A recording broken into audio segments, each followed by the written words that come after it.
Hi everybody, Jennifer Blevins-Smith with Integral Clinic Solutions, and you're watching my YouTube channel, Navigating the Business of Medicine.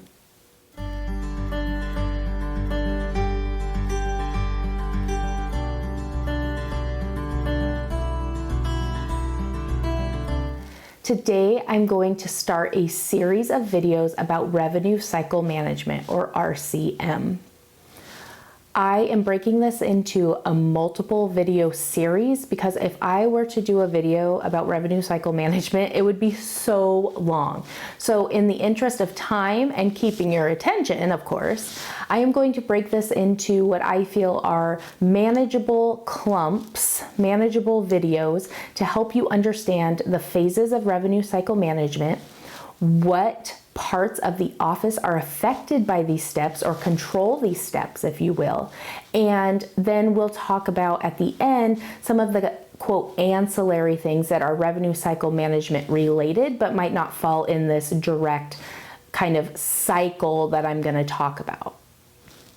So today we're going to talk about revenue cycle management and where it all begins. Revenue cycle management begins at the front desk or your registration staff. So if you have separate staff that register patients versus who works the front desk and checks in patients, then it would be these two different departments. But if not, a lot of times, especially in small private practices, it's all enrolled into one. Registering patients accurately is your number one first go at making sure that this revenue cycle is initiated and started on the right foot. You get the patients in the door or they call up and they want to be seen. The front desk staff will find out whether the patient is new or if they're established, and they'll go from there. They always need to make sure that they're registering the patient with the correct information, and not only are they hearing it correctly, but they're entering it into your data system as well correctly. Any kind of incorrect address, spelling of names, dates of birth being inaccurate, insurance information data being wrong, that can all affect claims or I should say, it can affect you getting paid by the patient down the road through this revenue cycle. So it's very important that you hire people at the front desk for registration that understand why their job is so important. They're not just front desk people. They are very important to make sure that all the information they're capturing in a patient's chart and their account is correct, accurate, and that they have a friendly face and people want to come back, right? So attention to detail, understanding why their job is important is always a good thing to explain to them. So they want to make sure that they're getting the right insurance information, subscriber ID, subscriber information, patient name. Now the patient name can be tricky, right? Because they might want to ask them their legal name, but if the patient doesn't use their legal name at the insurance company, then they need to register the patient under the name that's at the insurance company. So if somebody is Jack Smith at the insurance, but their legal name is John Smith, they would want to make sure they register the patient under Jack Smith in your system, because that's what's going to go out on claims, and that's how they're going to identify the patient with date of birth and the name in the system, as well as the subscriber ID number. So making sure that they understand why it's important and what information they get. Then once you have all that information, and depending on your workflows, they need to make sure that they're checking eligibility and benefits for this patient. So the patient tells you they have Blue Cross Blue Shield and they give you an insurance ID number. You should somehow be having your front desk or whomever is responsible for this duty be checking at least a day in advance of the patient's visit that their coverage is active with the information they gave you. You don't want patients coming in and think that that insurance is good and you don't even know until you send out the claim the patient gave you bad insurance. And you know, this happens because life gets busy, people get new insurances, they forget to tell you they updated it, or they don't update the card in their wallet, so they think it's, you know, their old insurance, or they have their old insurance and their new insurance and they can't remember which one is which, or they have two insurance coverages, primary and secondary, and they don't know which one is primary or secondary. So It's one of those things that it's very important to be checking and making sure that the patient is eligible with their insurance information they gave you. A lot of EMR systems now have a feature where it can check eligibility in real time through the payer's portal instead of having to log in separately to the insurance portal. But if it doesn't, then you should definitely make sure that you have someone that's going into those insurance portals and checking eligibility is active. After you know that their eligibility is active, their insurance is good to bill for when they come in, then depending on what services they're getting from you, you would want to check their benefits.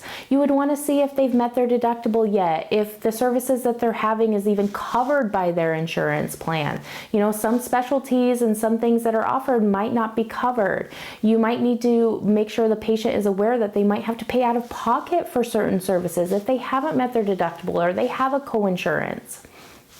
You'd want to make sure that if there's a limit to their benefits, that you have that conversation with patients ahead of time. So if they only cover a certain amount of units for a certain service and you, for good practice and depending on their medical need, have to provide additional units, how are you going to capture that money for that? How are you going to get that revenue back?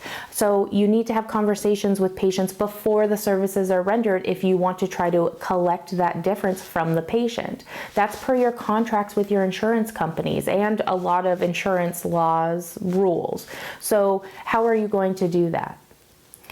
Then you want to make sure that when they check in for their appointment that they're giving you a copy of their insurance card, their driver's license, so that if you need any of that information downstream in the revenue cycle, you have it at your fingertips and you're not trying to call the patient after the fact, trying to track them down, have them call back, bring in a copy of the card or send in a copy of the card. It gets really messy. So the more you can streamline and put all of this into place ahead of time with your staff and expectations, the better off it's going to be downstream with these claims.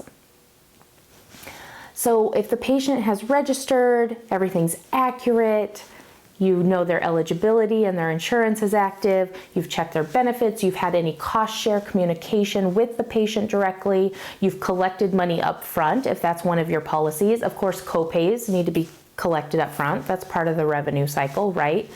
Making sure that your staff up front, when they check in an established patient, if there's a balance on their account, they're collecting on that. That's part of the revenue cycle.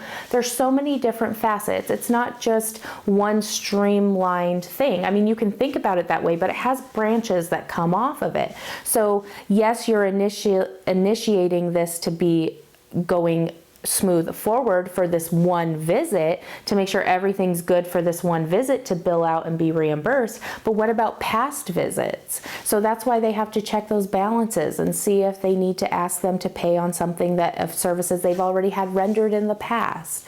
That's part of that revenue cycle. So once the patients are all checked in, you know that they're eligible, benefits, conversations have been had, they go back to the provider and they have services rendered. And sometimes we can't always predict what kind of services, and oftentimes we can't predict all the services that the providers are going to recommend. They need to see the patient, they need to examine the patient, they need to do their differential diagnosis, and it's at that time that they're going to decide the care plan for the patient. We're going to need to do these tests, these labs, this imaging, this, and they go from there. And some of that stuff you don't bill out from your clinic because you send them elsewhere to have it done, and then other things you do. So it's one of those things that that provider and the staff involved in that care needs to make sure they're capturing all that information accurately in the chart note and that they're coding for it correctly. This is all going to be in my next video where I'm going to go a little bit more in depth about things that need to be kept an eye on and making sure that it's recorded in order to get reimbursed. So definitely check out part 2 of this RCM video series I'm doing.